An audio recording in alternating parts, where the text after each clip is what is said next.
पहली तारीख है आज। देखते हैं कितने पैसे आए हैं।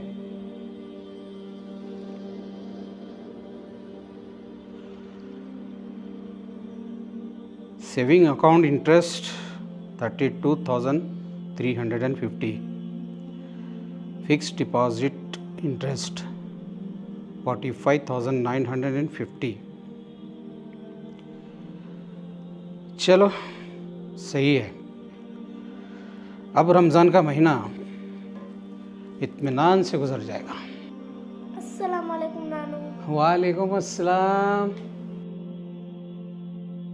अरे नानू का बेटा आ गया। बोल क्या खाएगा? नानू आपको अम्मी ने नहीं बताया आज मेरा रोज़ा है। अरे हाँ बताया तो था फातिमा ने। नानू दिस इज माय थर्ड रोज़ा। अरे वाह भाई वाह, मेरा बेटा तो बड़ा हो गया। शाबाश।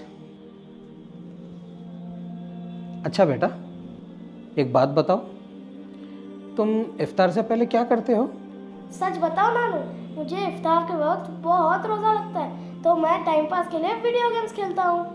अच्छा बेटे, तुम्हें मालूम इफ्तार से पहले का वक्त दुआ का होता है। उस वक्त जो भी दुआ मांगो कबूल होती है। मुझे नहीं पता था नानू, आज मैं इफ्तार से पहले खूब दुआ करूँगा। Very good. नानू मेरा एक सवाल है, क्या अल्लाह ताला सबकी दुआ कबूल करते हैं? मेरा मतलब है कोई ऐसा भी आदमी होता है जिसकी दुआ कबूल नहीं होती? ये मैं तुम्हें शाम को बताऊंगा। ओके नानू मैं चलता हूँ।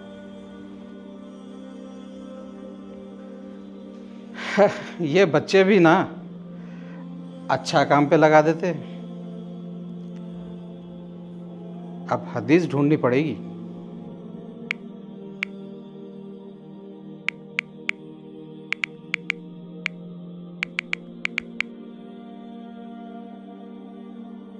फिर हुजूर ने जिक्र फरमाया अर्रजुला, एक ऐसे शख्स का युतीलुस सफरा, जो बड़ा लंबा सफर करके आया है। हदीस में सराहत नहीं है लेकिन गुमान ये है कि ये हज का सफर है।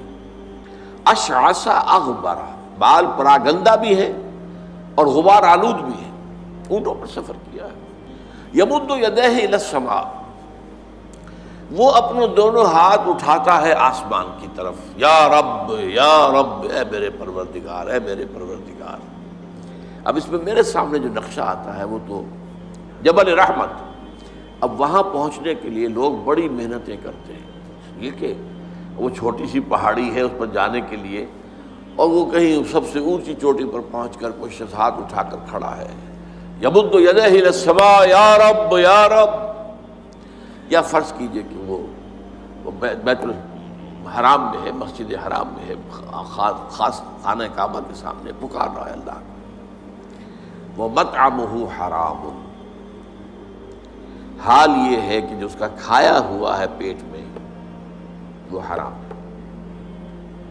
वो मशरबहु हरामुन, और जो उसका पिया हुआ है वो भी हराम है। वह मलबसहु हरामुन, और जो उसका लिबास है एहराम, बहुत कीमती तौलियों का वो जो एहराम है वो भी हराम की कमाई से आया। वह ओज़िया बिल हराम, ये सबसे आखिरी टुकड़ा सबसे अहम है। हराम के जरिए ही ग़िज़ा पाई है उसने। उसका तनो तोश जो बना हुआ है वो हराम की ग़िज़ा से बना हुआ है। फ़अन्ना युस्तजाबु लिज़ालिक, तो इस शख्स की दुआ कैसे कबूल? कबूलियत दुआ के अंदर सबसे बड़ी रुकावट अक्ल हराम। आप दुआ करते रहे अल्लाह सुनेगा ही नहीं। अन्ना युस्तजाबु, कहाँ से कैसे कबूल कैसे हो? वो तो तुम खुद अपनी उस दुआ के रास्ते में सबसे बड़ी रुकावट हो। तुम अपनी आमदनी का जायजा लो, गौर करो, इसमें कमाई के अंदर कोई हराम तो शामिल नहीं है, कोई नाजायज़ तरीका तो शामिल नहीं है, कोई बराह रास्त सूद का आंसर तो नहीं है कि एक शख्स को ग्रेचुटी मिली है, वो रिटायरमेंट के बाद ये हुआ है वो हुआ है, अब अगर वो किसी और को देता है कारोबार के लिए तो लोग खा जाते हैं, अपने घर में रखता है तो ख़त्म हो जाएगा, रफ्ता रफ्ता उसकी कीमत भी कम हो जाएगी, वो खाएगा तो ख़त्म भी हो जाएगा। तो क्या करें, ये मजबूरी है। लिहाजा बैंक में सूद के ऊपर रख दिया, सूद खा रहे हैं, खत्म नहीं। तुम्हारे पास जमानत है कि जब तक तुम्हारे पास ये रकम खत्म जो है नहीं होती उससे पहले पहले तुम मर जाओगे या नहीं है? खाओ उसको। या अल्लाह, मेरी इनकम क्या होगा मेरी दुआओं का?